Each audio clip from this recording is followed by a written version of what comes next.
Hi everyone, welcome back to my channel. Welcome to my other new vlog.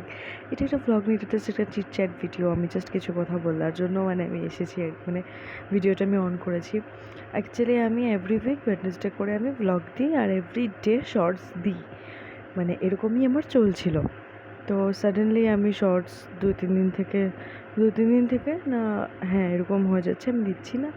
আর এই উইকের আমি last ওয়েডনেসডেটাও আমি blog দিইনি। রিজনটা হচ্ছে কি, প্রথম কথা তো আমি প্রচণ্ডভাবে হঠাৎ করেই আমি একটু অসুস্থ হয়েছিলাম, যেটা আমি যখন আমি ব্লগ টক করি না, কনসিস্টেন্টলি ব্লগ টক করি না, তখন আমার এরকম কিছুই হয় না।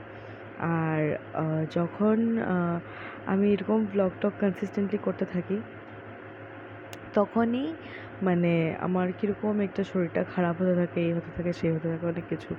তারপর শরীর টরীর খারাপ তো হয়, এটা তো ঠিক আছে, বাকি আরও অনেক কিছু, যেরকম আমার মন টন খুব খারাপ হয়ে যায়। তারপর আমি কোনো রিজন না, আমি জানি না এরকম, এটা অন্য কিছু নাকি কি জানি না, বাট আমার সামটাইমস ফিল হয়ে যায় নজর লেগে যায়। তো এবার কী হয়েছে, আমি অনেকবারই, একদম জেনুইন কথা, আমি অনেকবারই ব্লগ করা বন্ধ করেছি। কিন্তু তারপরে আবার আমার নিজে থেকে ভীষণ ইচ্ছা, অ্যাকচুয়ালি আমি ব্লগিংটা ভীষণ ভালোবাসি, এরকম ক্যামেরা খুলে কথা বলা, আর আমি কী করছি, কীভাবে কী করছি এসব শেয়ার করতে আমার ভীষণ ভালো লাগে। আই এনজয়, আমি প্রচণ্ডই এনজয় করি আর কি। তো কী হয় ব্যাপারটা, আমি অনেকবার বন্ধ করি, তারপর আবার স্টার্ট করি। তো অ্যাকচুয়ালি কী হয়েছিল, প্রথম যখন আমি স্টার্ট করেছিলাম, সেই স্টার্টের জন্য আমার ভীষণ একটা পুশের দরকার পড়েছিল। একটা হয় না, আমার ভ্লগ করবো লজ্জা লাগছিল, কীভাবে করবো কী না, এরকম একটা ব্যাপার ছিল। বাট যখন আমি স্টার্ট করে দিয়েছি, তারপর আমি অনেকবারই বন্ধ করেছি, বাট তারপরে আমি একদম উইদাউট এনি পুশ, এমনি হঠাৎ করেই আমি শুরু করে দিই আবার। যেরকম আমি এখন বাজে রাত্রি 1:30, আমি কাজ করছিলাম এতক্ষণ, তো এখন আমি ঘুমোবো, তার আগে আমি ভিডিওটা অন করে বসেছি। আর আমার এরকম বকবক করতে কোনোই অসুবিধা নেই, আমি ভীষণই ভালোবাসি এরকম বকবক করতে। তো সেটাই আর কি, অ্যাকচুয়ালি কী হয়, আমি অ্যাকচুয়ালি নজর টজর মানি, সেই কারণে আমি এটা মানি, আমি জানি আমি মানি, এটা নাও হতে পারে, তারপরেও এটা মনে হয় যে এরকম আর কি। তো তারপরে আমি আবার ভেবে দেখলাম যে দুটো মানুষই দেখে, দুটো ভিউজ 3টে ভিউজই আসে, তার মধ্যে আবার নজরকে দিচ্ছে, তার মধ্যে আবার কী হয়, আমি আমার ব্লগের লিঙ্ক টিঙ্ক কোথাও শেয়ার করি না, আমার স্ট্যাটাস ফ্যাটাস আমি দিই না।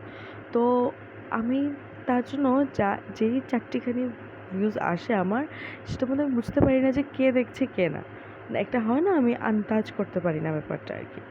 তো কেই বা নজর দেবে, কী বা করছি এমন জীবনে, কিছুই তো নেই আর, একদম ফুটাফাটা একটা জীবন, যাও একটু টুকটাক জিনিস আছে করছি, সেসবে আর কি আমি নজর দেবে মানুষ,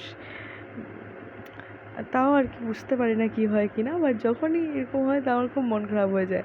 তো এবার আমি খুব উইকে, অ্যাকচুয়ালি এখন আমার স্কেডিউলটা খুব হেক্টিক হয়ে গেছে, সেই জন্য আমি ভেবেছিলাম যে উইকলি আমি একটা করে ব্লগ দেবো, দুটো করে কোনো দরকার নেই, আগে দুটো করে দিতাম। বাট তারপরে ভেবেছি দুটো করে দেওয়ার কোনো দরকার, যেটা আমি মেনটেন করতে পারবো না সেটা করার তো কোনো মানে হয় না, তো তার জন্য একটা করে।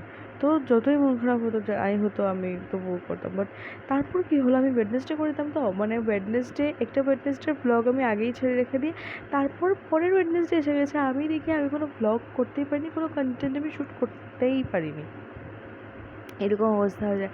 আর তারপর তো ইউটিউবের কোনো গ্রোথ নেই, কিছু নেই, তো জানি না কী হচ্ছে কি না, এরকম কী একটা ব্যাপার আমি বুঝতে পারি না। বাট হ্যাঁ, আমি আবার ভাবছি আবার আমি স্টার্ট করবো, আবার স্টার্ট করছি আমি। অ্যাকচুয়ালি ব্লগ করতে ভীষণ ভালোবাসি, ব্যাপারটা হচ্ছে, মেইন ব্যাপারটাই হচ্ছে কি ওটা, যে আমি করতে ভীষণ ভালোবাসি, আমার ভীষণ ভালো লাগে জিনিসটা করতে। তো